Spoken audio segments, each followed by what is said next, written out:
প্রিলিমিনারিতে উত্তীর্ণ শিক্ষার্থীরা পুলিশের সাথে সংঘর্ষ করছেন শাহবাগ থানায়।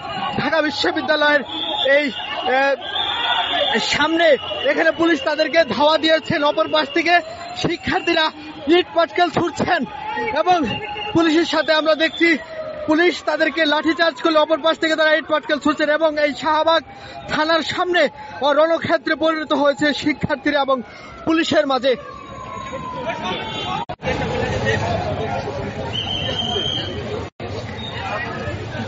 47তম প্রিলিমিনারিতে উত্তীর্ণ শিক্ষার্থীরা তারা রিটেন পরীক্ষা পেছানোর দাবিতে তারা বিভিন্ন সময় বিভিন্ন কর্মসূচি দিয়ে আসছেন। আজকে যমুনা অভিমুখ কর্মসূচিতে পুলিশের বাধার সম্মুখীন হলে কিছুক্ষণ আগেই আমরা দেখছি পুলিশের ব্যারিকেড ভাঙার চেষ্টা করে শিক্ষার্থীরা।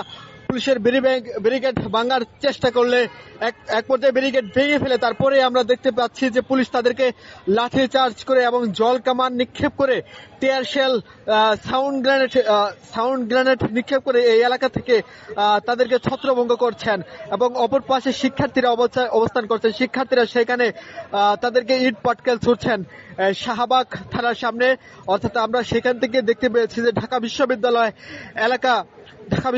কেন্দ্রীয় মসজিদের সামনে পর্যন্ত পুলিশ এসেছেন এবং শিক্ষার্থীরা এই জায়গাটিতে অবস্থান করছেন।